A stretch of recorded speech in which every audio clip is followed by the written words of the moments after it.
નમસ્તે મિત્રો, good morning. આજે આપણે નાઉન એમાં જેન્ડર એટલે જાતિ થાય. જાતિ એટલે શું? તો આપણે એમ નહીં કહેતા કે આ પુરુષ જાતિ, આ સ્ત્રી જાતિ. એ પુરુષ જાતિ અને સ્ત્રી જાતિ એને અંગ્રેજીમાં જેન્ડર કહે છે. જેન્ડર એટલે જાતિ. હવે જેન્ડર જાતિના આપણે 4 ભાગમાં વહેંચાયેલું. એટલે 2 પ્રકાર તો છે જ. દાખલા તરીકે મસ્ક્યુલિન જેન્ડર એટલે પુરુષ જાતિ. આ પૃથ્વી ઉપર, આ જમીન ઉપર જેટલા પુરુષ જાતિ જે છે એને ઇંગ્લિશમાં મસ્ક્યુલાઇન જેન્ડર કહે છે, એટલે પુરુષ જાતિ કહે છે. દાખલા તરીકે બોય તો છોકરો, બ્રધર તો ભાઈ, ફાધર તો પિતા. બરાબર. આ જે છે એ પુરુષ જાતિમાં ગણાય છે. હવે ફેમિનાઇન જેન્ડર એટલે જેને સ્ત્રીલિંગ જાતિ કહે છે. દાખલા તરીકે ગર્લ છોકરો, છોકરી, સિસ્ટર બેન, ડોટર દીકરી, મેર ઘોડી, મેર એટલે ઘોડી થાય. તો અહીંયા હોર્સ ઘોડો એમ, તો એ પુરુષ જાતિ છે મેર. પછી મધર, આ બધા સ્ત્રીલિંગ જાતિ છે. સ્ત્રીલિંગ જાતિ એટલે સ્ત્રીઓ માટે વપરાય. જો અહીં ઘર લઈને છોકરી તો સ્ત્રીલિંગ છે. તો જે છોકરી જાતિ છે, સ્ત્રી જાતિ છે, એને આપણે ફિમેનાઇન જેન્ડર કહીએ છીએ. કોમન એટલે એ પુરુષમય ના હોય અને સ્ત્રીમય ના હોય, તો એવી જાતિને આપણે કોમન જેન્ડર કહીએ છીએ. હવે પેરેન્ટ તો માતા પિતા, તેમાં પુરુષ હોય સ્ત્રી હોઈ શકે. ટીચર શિક્ષક, તે પુરુષ હોઈ શકે અને સ્ત્રી પણ હોઈ શકે. સિંગર તો ગાવાવાળા પુરુષ પણ હોઈ શકે, સ્ત્રી પણ હોઈ શકે. ડ્રાઈવર ચલાવનાર, તો સ્ત્રી પણ હોઈ શકે, પુરુષ પણ હોઈ શકે.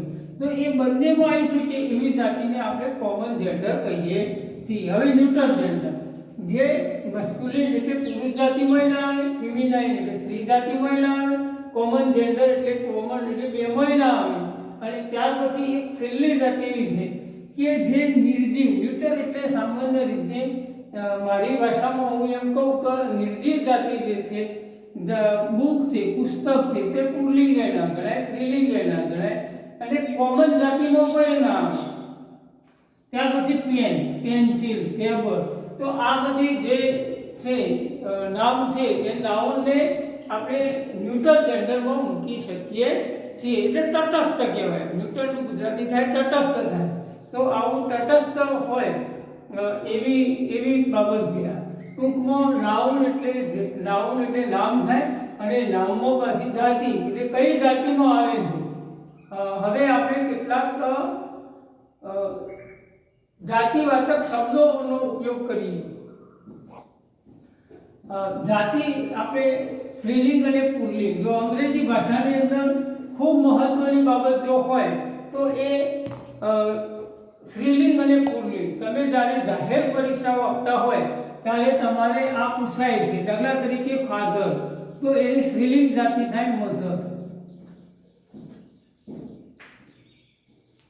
બ્રધર તો સિસ્ટર, સન તો ડોટર.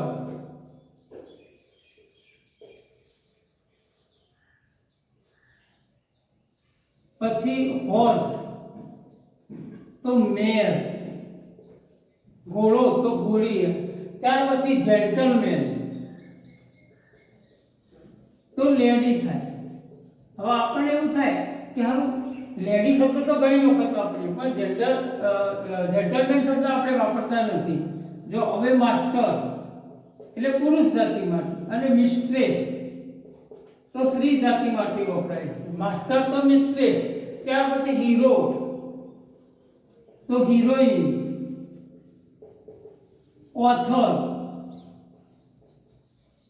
તો ઓથરેસ. એટલે આનું ગુજરાતી થાય લેખક તો લેખિકા.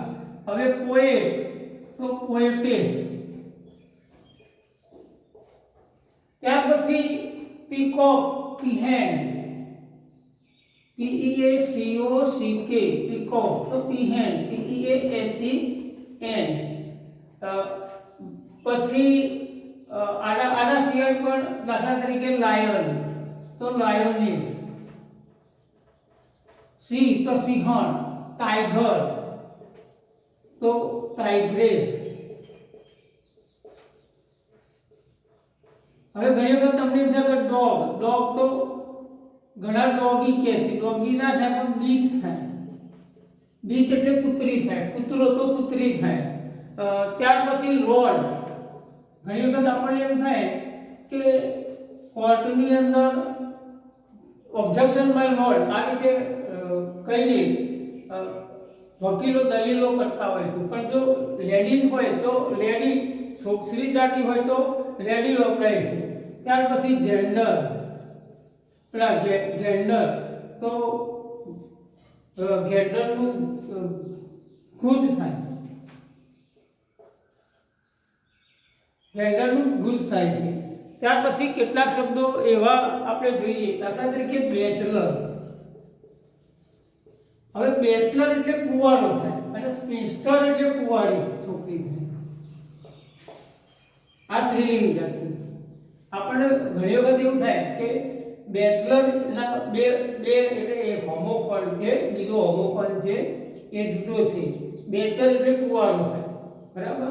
ત્યાર પછી કિંગ તો ક્વીન થાય. પછી ઝાર તો ઝરીના. ઝરીનાનો સ્પેલિંગ આપણે જોઈએ તો CZARINA. દાખલા તરીકે જે રશિયામાં રાજાઓ થઈ ગયા એ રાજાઓ ઝાર હતા. CZAR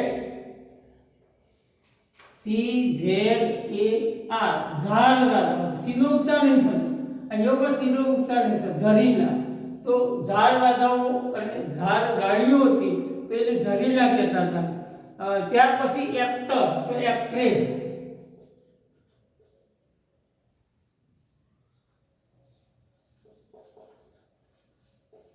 અંગ્રેજીમાં મિત્રો આવા ઘણા શબ્દો છે કે જે ખરેખર જેનાથી આપણે અજાણ છીએ. તો જેન્ડર એટલે જાતિ થાય. આ પુલ્લિંગ જાતિ છે, આ સ્ત્રીલિંગ જાતિ છે. આ પુલ્લિંગ જાતિ છે, આ સ્ત્રીલિંગ જાતિ છે. તો સ્ત્રી પુરુષ શું થાય?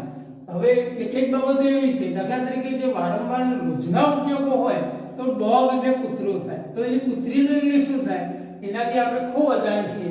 તો આવા શબ્દોનો વધુમાં વધુ ઉપયોગ કરવો હોય તો આપણે કરી શકીએ અને એનું જ્ઞાન મેળવવું જોઈએ. આભાર. વિડીયો લાઈક કરજો અને શેર કરજો.